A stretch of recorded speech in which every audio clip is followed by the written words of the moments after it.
Hello బుజ్జి పిల్లలు, ఇవాళ మనం తెలుగు వర్ణమాల నేర్చుకుందామా? వాటిని అక్షరమాల అని కూడా అంటారు. అందులో మనకి 3 రకాలు: అచ్చులు, హల్లులు, ఉభయక్షరాలు. అందులో అచ్చులు మనకి 16, హల్లులు 36, అలాగే ఉభయక్షరాలు 3. ఇప్పుడు మనం ఇవి నేర్చుకుందామా? మొదటిగా అచ్చులు నేర్చుకుందాం పదండి. ఆ అంటే అమ్మ. అమ్మ రోజు మనల్ని చాలా చక్కగా ఆడిపిస్తూ, తినిపిస్తూ, లాలపోస్తూ చాలా ప్రేమగా చూసుకుంటుంది కదా. ఆ అంటే ఆవు. ఆవు ఒక సాధు జంతువు. ఆవు వల్ల మనకి చాలా ఉపయోగాలు ఉన్నాయి. మళ్ళీ ఆవు పాలు చాలా మంచివి. మీరు రోజు తాగుతారా?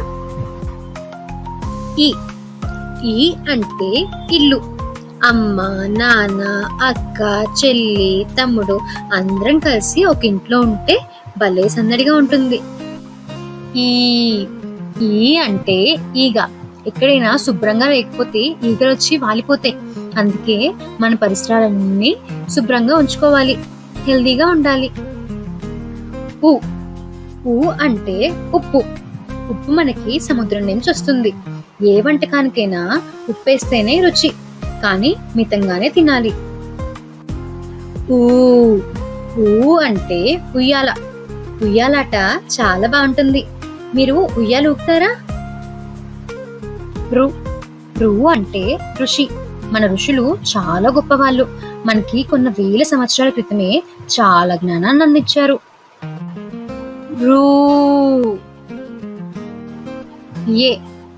ఏ అంటే ఎలుగుబంటి.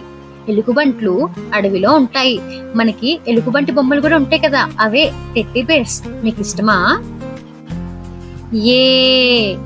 ఏ అంటే ఏనుగు. ఏనుగులు అడవిలో ఉంటాయి. అలాగే మన దేవాలయాల్లో కూడా ఉంటాయి. ఏనుగులు భలే డాన్స్ కూడా చేస్తాయి. మీరు ఎప్పుడైనా ఏనుగు నుంచి ఆశీర్వాదం తీసుకున్నారా? 5. మన చేతికి 5 వేళ్ళు. ఏది? లెక్క పెట్టండి. 1, 2, 3, 4, 5. ఒంటె. ఒంటెలు మనకి ఎడారుల్లో ఉంటాయి. మీరు ఎప్పుడైనా ఒంటెనెక్కారా? ఓడా అంటే బోట్. బోట్లో షికారు చాలా బాగుంటుంది. ఔషధం. ఆయుర్వేదిక ఔషధాలు చాలా మంచివి. వాటికి ఎలాంటి సైడ్ ఎఫెక్ట్స్ కూడా ఉండవు. అలాగే మన ఇంట్లో కూడా చాలా ఔషధ గుణాలు ఉన్నవి ఉంటాయి. ఎలా అంటే పసుపు, తులసి, లవంగాలు, మిరియాలు, అలా చాలా. అంకురం అంటే ప్రారంభం, మొదలు. అంతఃపురము. పూర్వము రాణులు అంతఃపురంలో ఉండేవాళ్ళు. ఇప్పుడు మనం అచ్చులన్నీ నేర్చుకున్నాము. ఇప్పుడు మళ్ళీ ఒకసారి పలుకుదామా అన్నీ ఒకేసారి? రండి. ఆ అమ్మ, ఆవు, ఇల్లు, ఈగ, ఉప్పు, ఉయ్యాల, ఋషి,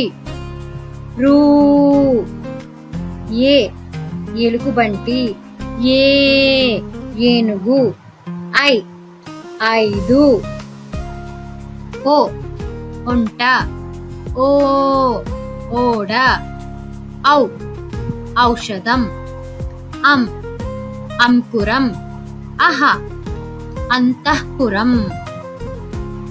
భలే భలే పిల్లలు, మనము అచ్చులన్నీ నేర్చేసుకున్నాము.